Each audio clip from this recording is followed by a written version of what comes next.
shock you, and did you plan to take that logo 3? Oh, shocked me. I mean, I didn't know what the percentage breakdown of Fever gear and Iowa gear would be, but it felt pretty equal. I just didn't know what to expect, so that's fun to see.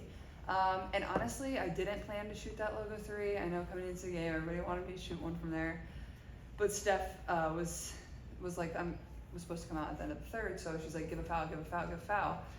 And then it was 30 seconds on the clock, which like between 30 to 33, that's like your 2-for-1 range where you have to get one up. So I saw 30 as we're inbounding the ball, which probably is inbounding the ball at 30, probably a little low. But I was like, why not? Might as well launch one, and it went in, and then Steph used the timeout to get me out. But yeah, that was pretty fun. And like I said, you don't always, somebody's in trouble. You don't always like realize how far back you are. So yeah, I had to give the fans a little something. I told you I was going to pregame, so. We'll go in the front and then the Dominic in the back. Hey, Caitlin, LA Club Hawkeye Beacon. So obviously you get to play on your home floor, being here for 4 years, but you also get to see so many people that you were friends with, coached by here. Just the entirety of that experience. What did this mean to you? Yeah, I think it's hard to put into words like what exactly it means to me. It's almost overwhelming to a point. Like I'm just very, very thankful to be able to come back to a place that continues to support me and see old friends that are having a great time getting to watch me do my thing, that don't play basketball anymore, that are just my friends, and spending time with them. Like even though it was just dinner last night, like it's just fun to come back here and like kind of feel like you're in college again in a way. But also it was a little weird like going in the locker room but I don't know, something about this gym like just makes me play well, and these shoes, like it just, I don't know. So there's something about it, but I just a lot of gratitude and just thankful I can share it with my family too. A lot of them were here, my grandparents were here, and they don't get to come to many either. And yeah, these are the moments that like you never take for granted, and you kind of just want to stay in for forever. So I'm certain I will be looking back at a lot of pictures and videos from today. Go to Dominic and then back to Brett. Dominic Brett at NBC Indianapolis. Caitlin, your teammates mobbed you there on the broadcast when you did an interview. Just what's been your biggest takeaway? The camaraderie of this group just feels like from training camp, you guys are clicking both on the floor and off the floor, and then it was your first game action this preseason. How did you feel just to get out there and shake the rust off?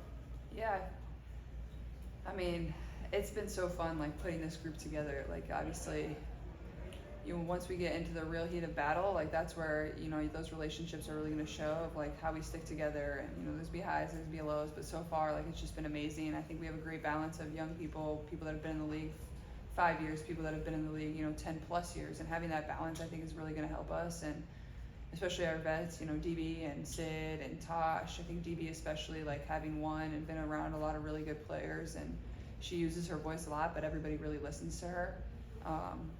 So yeah, I think it's the perfect combo of people, and everybody's just really selfless, and like you see that out there. Like nobody really cares. You miss a shot, you get back on defense, and it's the same. What was your second question? It was just your first action. I felt good.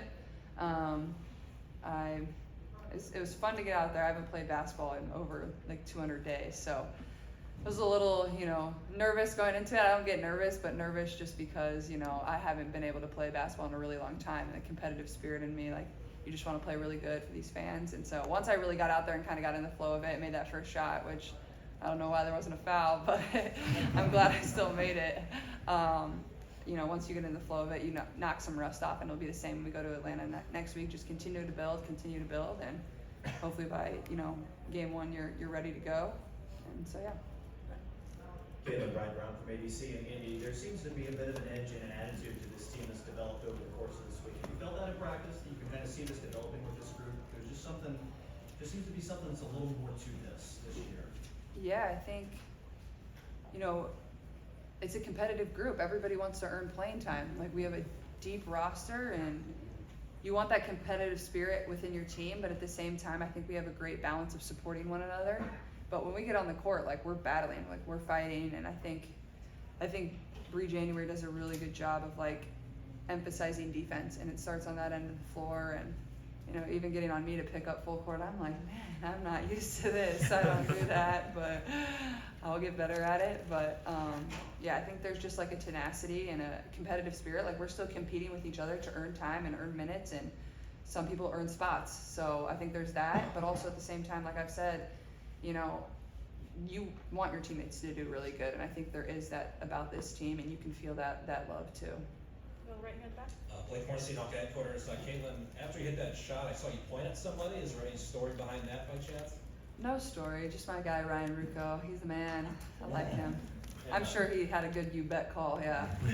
Well, as far as just the day overall, to have the crowd in the palm of your hand out there at Carver, to walk off the floor and have fans chanting your name and wanting your autograph, can you just maybe describe what the prevailing emotion was of the whole day for you?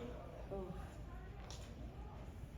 Honestly, like, I was really excited to just get out there and play, and especially getting to do it for the first time this season in front of these fans was really cool for myself. And like, just seeing the amount of people and young girls and young boys that stand there and like scream for me to sign their stuff, like, I don't take that for granted. Like, that's so cool. Like, I would be lying to you if I thought that was like just like normal and everybody gets to do that. Like, they don't. So I'm glad I can be a role model for them, and you know, they have a great impact on me too, and you know, that's why you do it. You know, even at the end of the day, say I scored 0 points, I'm sure they still would have been there screaming my name and wanting an autograph, and I think that just really kind of puts into perspective the impact. And you know, there's a lot more bigger things in life than basketball. Start hand mic all the way to vocal, and then we'll come to the front here. Caitlin, I was wondering, could you tell us, Brian said that's like about a 36-footer. Is that part of your normal rotation, shooting that far back? And also, were you happy with your passing today? Because you had some really good connections. Yeah, I mean, 36 feet is far. I don't know if I usually go back there. I mean, I like, if you watch my pregame warm-up, like, I shoot far back. I think when I dribble into it, that's when I get my momentum. When my momentum is going forward, it really helps me. It's a little harder when I'm coming this way and then shooting back the other way. So that's my favorite, just shooting off the dribble, especially in transition, coming down the court. And I don't know if I shoot 36 footers every single day, but probably 30 plus, for sure. But yeah, I think that it was just kind of a spur of the moment thing. But yeah. You go fast too? Oh, passing. I thought my passing was good. I think just still working off of, you know, this is really my first time playing in live competitive action within Steph's system. So I think working with our 4s and 5s more, just getting comfortable in the pick and roll or getting comfortable in certain skip passes. But yeah, I thought my passing was good. I was trying to look ahead in transition, and I just tell everybody run, run, run. So I think the vets are getting a little bit used to that too. I know they're getting tired out there, but I think that'll keep going as our chemistry builds. Front row and then in the back. Wanted to ask about the shoes.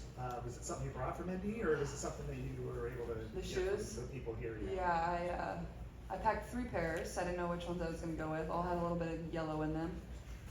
But these are my Bruce Lee Kobe's that I have worn literally every big game of my career at Iowa. So I was like, I have to break them out. So I didn't pick any of my PEs today.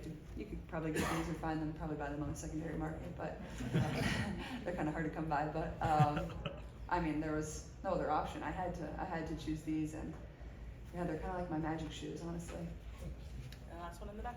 Hey Caitlin, Colin Brothers, DITV, and I think you can have your pregame expectations, but in your words, after seeing the result, the atmosphere, what's a day like today do for the growth of women's basketball?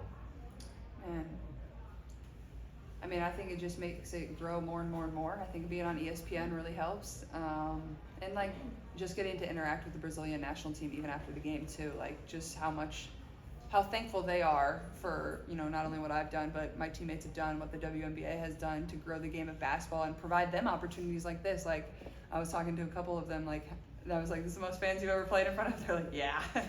Yeah. So I think, I mean, it just provides more opportunities for all people, and you know, I hope there's more and more games like this back at college campuses. I think, you know, I would love to come back here. I don't know if it'll be next year, but within the next few years. And yeah, I think it just continues to grow the game, and that's the end goal at the end of the day. So Awesome. Thank you. thanks, Thank guys. you, everyone. Thanks, Good to Caitlin. see everybody.